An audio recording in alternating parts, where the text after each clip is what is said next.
Knitting one কোর্সে আমরা যেগুলো পড়ি আসলে বুটেক্সে, তো সেগুলো আমি দেখাবো আমার এই ভিডিওতে।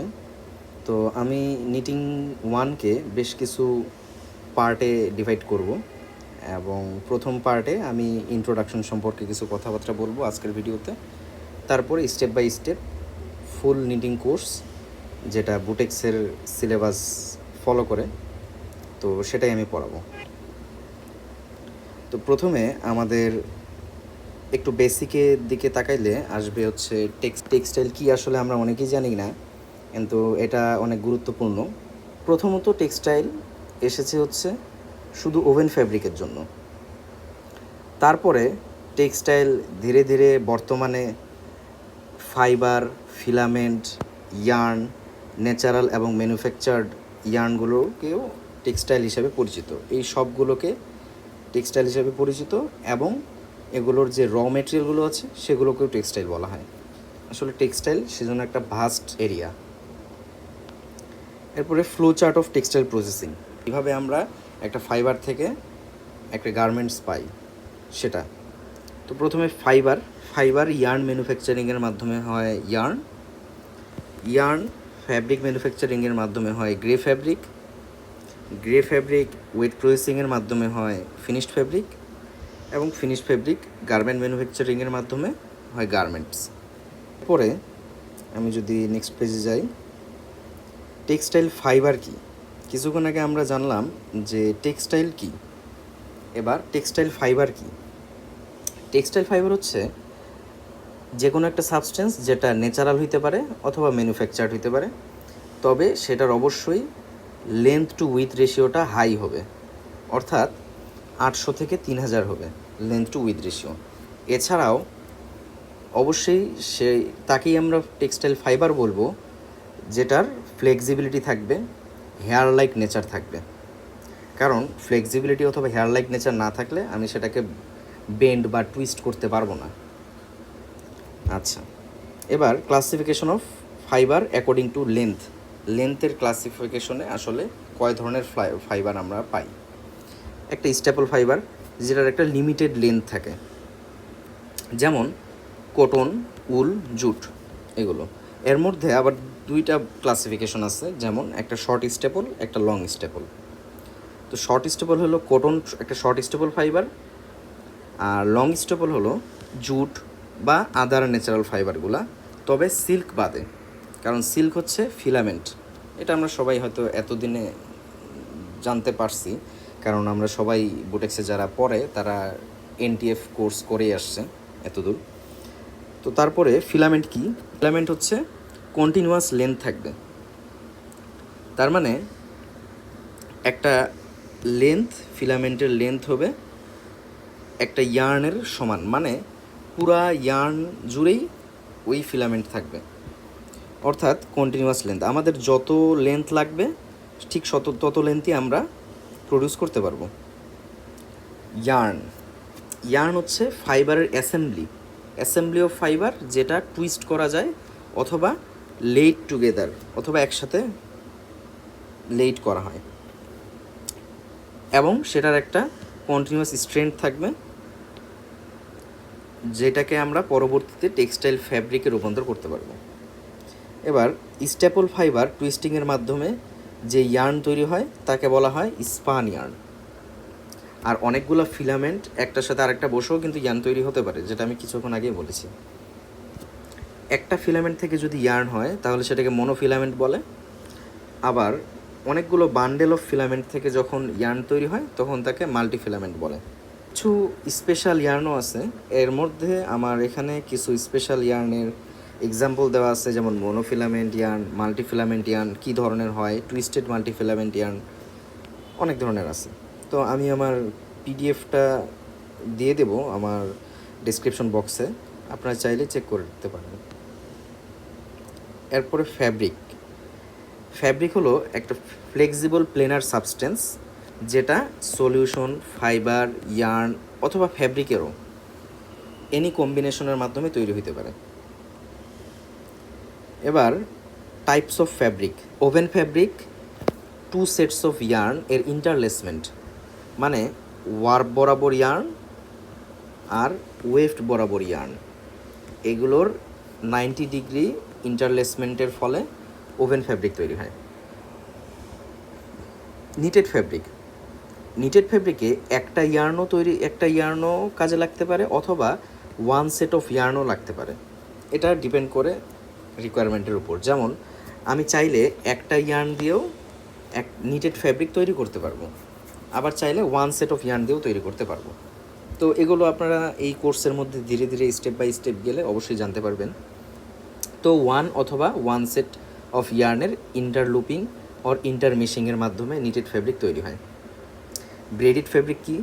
ব্রেড ফ্যাব্রিক হলো 3 গ্রুপ অফ ইয়ার্ন, যেটা একটার সাথে আরেকটা ইন্টারটুইনিং অথবা ডায়াগোনাল ইন্টারলেসমেন্টের মাধ্যমে তৈরি হয়। ব্রেডেড ফ্যাব্রিক আসলে মূলত আমরা উদাহরণ দিতে পারি, যেমন জুতায় বর্তমানে লেস যেগুলো ইউজ করা হয় সেগুলো হচ্ছে ব্রেডেড ফ্যাব্রিক। আবার অনেক ধরনের কেবেল, যেমন চার্জিং কেবেলগুলোতে বাইরে একটা লেয়ার দেয়া থাকে, সেটাও কিন্তু ব্রেডেড ফ্যাব্রিক। এরপরে non woven fabric. Non woven fabric আমরা জানি mask, tea bag, wet tissue, shopping bag, এগুলো ইন্টারলাইনিং, এগুলোতে হচ্ছে নন ওভেন ফ্যাব্রিকটা ইউজ করা হয়। তো এটা একটা ফ্লেক্সিবল পোরাস প্রোডাক্ট, যেটা কেমিক্যাল, থার্মাল অথবা মেকানিক্যাল প্রসেস, যে কোনো প্রসেসের মাধ্যমে ফাইবারের লেয়ারগুলোকে বন্ড করে তৈরি করা হয়। এরপরে ওয়ারপিয়ান কাকে বলে? ওয়ারপিয়ান, ওয়েফটিয়ান, এগুলো আসলে ওভেন ফ্যাব্রিকের ক্ষেত্রে প্রযোজ্য। এই হলো ওয়ার্প আর এগুলো হলো ওয়েফট। আর সেলভেজ কি? সেলভেজ হলো ওয়ার্পের প্যারালাল, মানে এই যে ওয়ারপিয়ান, ওয়ার্পের ঠিক প্যারালাল শেষের দিকে থাকে, দুই প্রান্তে, এইদিকে সেলভেজ এবং এইদিকে সেলভেজ, এই সেলভেজ। তাহলে ওয়ারপিয়ান হলো যেটা parallel to the selvage, warp yarn 90 degree angle to the selvage. আর সেলভেজ কি? সেলভেজ হলো সিকিউরড অ্যান্ড অথবা or attractive edge of the fabric, যেটা ওয়ার্পের প্যারালাল। এবার আমরা মেইন জায়গায় চলে এসেছি, সেটা হলো নিটিং। নিটিং কি? নিটিং হচ্ছে একটা method of creating fabric by transforming continuous strands of yarn into a series of interlocking loops. আসলে এখানে ইংলিশ পুরা ডেফিনেশন দেওয়া আছে, আপনারা চাইলে দেখতে পারেন। আমি বরঞ্চ নিচের দিকে চলে যাই। তো কিছু টার্ম আছে, যেমন ইন্টারমেশিং, ইন্টারলকিং এবং ইন্টারলুপিং। এই টার্মগুলো আসলে একই টার্ম, এগুলো একই জিনিসকে নির্দেশ করে। এরপরে যদি ইতিহাস বলি, নিটিংয়ের শর্ট ইতিহাস, 1589 সালে উইলিয়াম লি, যার বাসা ইংল্যান্ডে, তিনি সর্বপ্রথম মেকানিক্যালি স্টিচ ফরমেশন শুরু করে। তবে তারও অনেক বছর আগে থেকেই হ্যান্ড নিটিং পরিচিত ছিল। তাই উইলিয়াম লিকে ফাদার অফ নিটেড টেকনোলজি বলা হয়। ফ্যাব্রিকের মূলত দুইটা টাইপ, একটা ওয়ার্প নিটেড ফ্যাব্রিক আর একটা wave knitted fabric. Warp knitted fabric কি?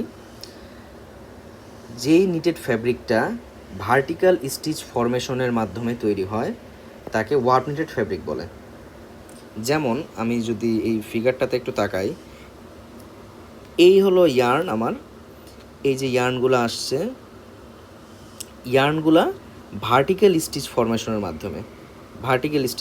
মাধ্যমে এভাবে তৈরি হয়। এভাবে যখন ফ্যাব্রিকটা তৈরি হবে, নিটেড ফ্যাব্রিকটা, তখন সেটাকে ওয়ার্প নিটেড ফ্যাব্রিক বলে।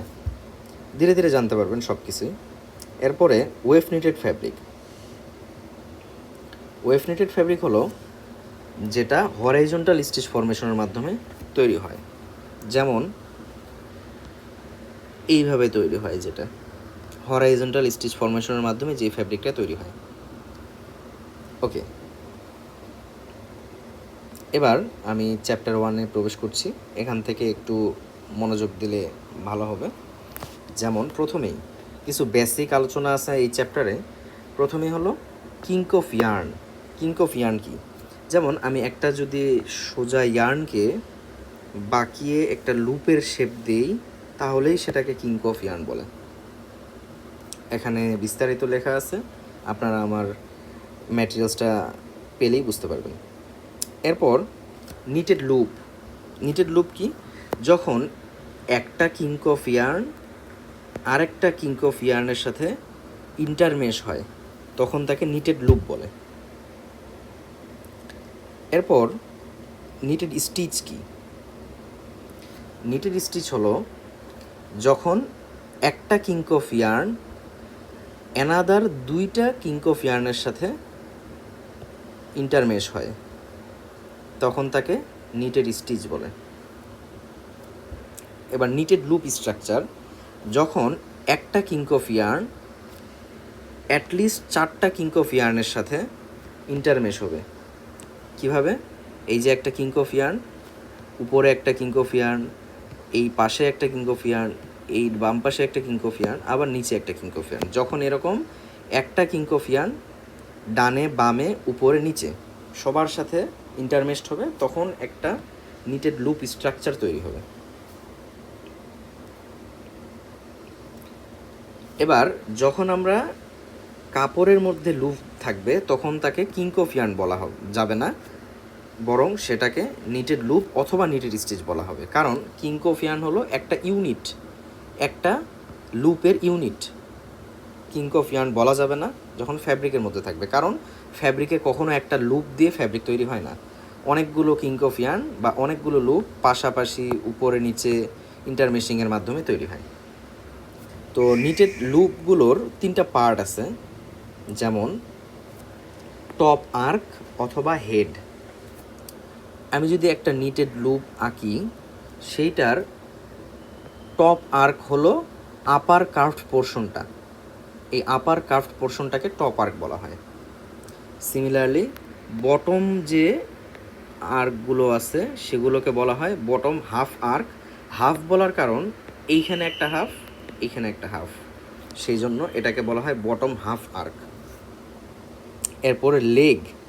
লেগ হলো টপ আর্ক এবং বটম আর্ক বাদে যে পোর্শনটা থাকে একটা লুপের, তাকেই হলো লেগ বলে। তাহলে একটা লুপের লেন্থ কতটুকু হবে?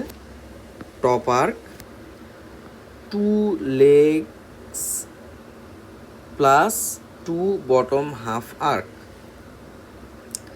একটা টপ আর্ক, 2টা লেগ, 2টা বটম হাফ আর্ক মিলে একটা লুপ লেন্থ তৈরি হবে।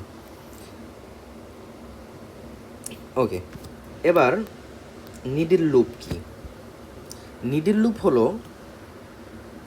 টপ আর্ক এবং 2টা লেগ মিলে যে লুপটা তৈরি হয়, এটাকে নিডল লুপ বলার কারণ হলো নিটিংয়ে নিডিল দিয়ে এই পোর্শনটা তৈরি হয়। নিডিল কি এবং কেন কিভাবে কাজ করে আমরা সব জানতে পারবো পরে।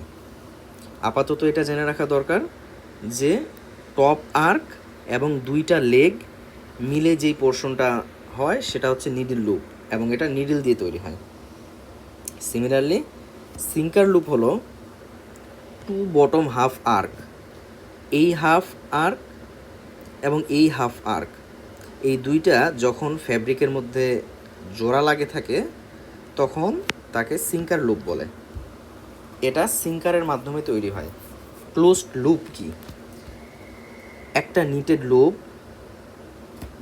যখন আরেকটা লুপের অপোজিট সাইড দিয়ে ক্রস করে তখন তাকে ক্লোজড লুপ বলে। যেমন এই একটা লুপ আরেকটা লুপ তৈরি হওয়ার সময় ক্রস হিসাবে অপোজিট সাইড দিয়ে, যেই সাইড দিয়ে ইন্টার করছে এই সাইড দিয়ে ইন্টার করলো কিন্তু তার অপোজিট সাইড দিয়ে এক্সিট করলো, তখন তাকে ক্লোজড লুপ বলে। এবার ওপেন লুপ কি? ওপেন লুপ হলো যখন একটা থ্রেড বা একটা লুপের মধ্যে একটা থ্রেড এক সাইড দিয়ে ঢুকবে বা ইন্টার করবে এবং অপর সাইড দিয়ে বের হবে, কিন্তু নিজেদের মধ্যে ক্রস করবে না। যেমন ক্লোজড লুপে ক্রস হয়েছিল কিন্তু ওপেন লুপে ক্রস হবে না, ওপেন থাকবে, এটাকে ওপেন লুপ বলে। তো এখানে বেশ কিছু কথাবার্তা লেখা আছে, আপনারা পড়ে নেবেন। এবার আসি ওয়েলস কি, কোর্স কি। তো ওভেন ফ্যাব্রিক সম্পর্কে জানা থাকলে সবাই অবশ্যই জানে যে এই আর্টিকেল বরাবর যে ইয়ার্নগুলা তাদেরকে বলা হয়তো ওয়ার্প, এগুলো হচ্ছে ওয়ার্প। এবং হরাইজন্টাল বরাবর যে ইয়ার্নগুলো থাকে সেগুলোকে বলা হতো ওয়েফট। আর নিটেড ফেব্রিকে ভার্টিক্যাল বরাবর যেসব কলাম তৈরি হবে সেগুলোকে বলা হবে ওয়েলস, এবং হরাইজন্টাল বরাবর যে লুপগুলো তৈরি হবে সেগুলোকে বলা হবে কোর্স। ওয়েলস স্টিচিংয়ের মাধ্যমে যে ফেব্রিক হয় তাকে ওয়ার্প নিটেড ফেব্রিক বলে, কোর্স স্টিচিংয়ের মাধ্যমে যে ফেব্রিক হয় তাকে ওয়েভ নিটেড ফেব্রিক বলে, যেটা আমি আগেই বলে এসেছি। তো এই বরাবর আমি যদি যাই তাহলে কোর্স মানে এই যে এটা একটা কোর্স, এইটা আর একটা কোর্স, এটা আর একটা কোর্স, তাহলে এখানে টোটাল 3টা কোর্স আছে। এবং ওয়েলস আমি যদি এই বরাবর দেখি যে এইটা একটা ওয়েলস, এইটা আরেকটা ওয়েলস, এইটা আরেকটা ওয়েলস, এইটা আরেকটা ওয়েলস, তো এখানে টোটাল 1 2 3 4 4টা ওয়েলস আছে। ওকে, তো স্টিচ ডেনসিটি কাকে বলে বা লুপ ডেনসিটি কাকে বলে? নাম্বার অফ স্টিচ অথবা number of loops, stitch or loop same জিনিস, পার ইউনিট এরিয়া। তো আমি যদি এই এরিয়াটা চিন্তা করি তাহলে এই এরিয়াটার মধ্যে নাম্বার অফ স্টিচ অথবা নাম্বার অফ লুপ যতগুলো আছে তার স্টিচ ডেনসিটি তত হবে। এটাকে অনেক সময় ইঞ্চি আকারেও বলা হয়, যেমন পার স্কোয়ার ইঞ্চ, 1 স্কোয়ার ইঞ্চির মধ্যে কতটুকু নিটেড লুপ আছে বা কতটি নিটেড লুপ আছে, অথবা 1 সেন্টিমিটারের মধ্যে। এবার ওয়েলসের ডেনসিটি কি? Number of wales per unit length, মানে আমি যদি বলি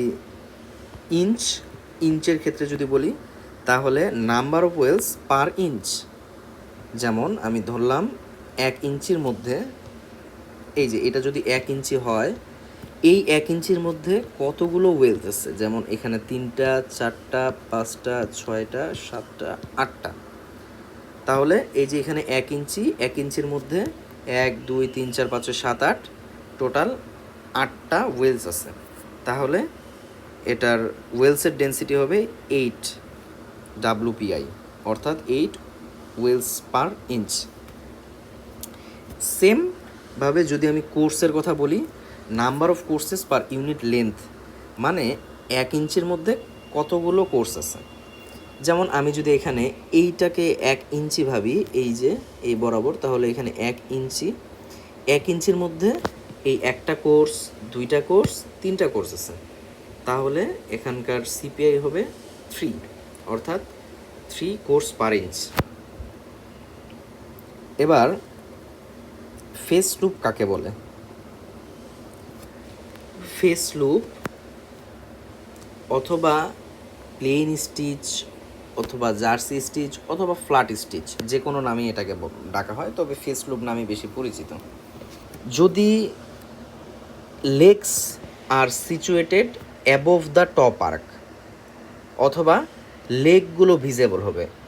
নিটেড লুপগুলো যখন সব একত্রে হয়ে নিটেড ফ্যাব্রিক তৈরি করবে, তখন লেগগুলো যদি বেশি দেখা যায় ফ্যাব্রিকের মধ্যে, তখন সেই সাইডটাকে ফেস সাইড বলা হয়, এবং সেই সাইডের এই লুপগুলোকে তখন ফেস লুপ বলা হয়। যেমন এখানে আমি আসলে চেনার উপায় একটু খুব ইজিভাবে দিয়ে দিছি, এবং কিভাবে আঁকানো যাবে তারপরেও আমি তার সাথে লিখে দিছি। যেমন এই যে এখানে একটা লুপ, দুইটা লুপের মধ্যে ফেস লুপ, এই যে লেগ ভিজেবল, এই লেগগুলো তার উপরের যে নীল কালারের লুপটা আছে সেইটার কিন্তু নিচ দিয়ে গিয়েছে। কাজেই এই লেগ প্রথমে উপরে ছিল, তারপরে নিচ দিয়ে গিয়েছে, এবং আবার এইদিকে উপরে উঠে এসেছে। কাজেই যেহেতু এখানে 2টা লেগই দেখা যাচ্ছে, সেজন্য একে ফেস লুপ বলা হয়। অনেক সময় একে টেকনিক্যাল ফেস অথবা ব্যাকের ক্ষেত্রে টেকনিক্যাল ব্যাকও বলা হয়। এবার সিমিলারলি ব্যাক লুপ কি? ব্যাক লুপ হলো টপ আর্ক এবং বটম আর্ক দেখা যাবে। যেমন আমি যদি বলি এই যে টপ আর্ক দেখা যাচ্ছে আর এই যে বটম আর্ক দেখা যাচ্ছে, তো এই ফ্যাব্রিকগুলো যেই ব্যাক সাইড যখন থাকে বা ফ্যাব্রিকের ব্যাক সাইডে প্লেন নিটেড ফ্যাব্রিকের ব্যাক সাইডে এই আর্কগুলো দেখা যায়। এই আর্কগুলো অনেক সময় ফ্যাব্রিকের মধ্যে এইভাবে দেখা যায়, তখন তাকে বলা যায় যে ওটা হচ্ছে ব্যাক সাইড, ফ্যাব্রিকের ব্যাক সাইড, অথবা এই লুপগুলোকে বলা হয় ব্যাক লুপ। এখানে ইন ডিটেলস লেখা আছে, আপনারা দেখে নেবেন।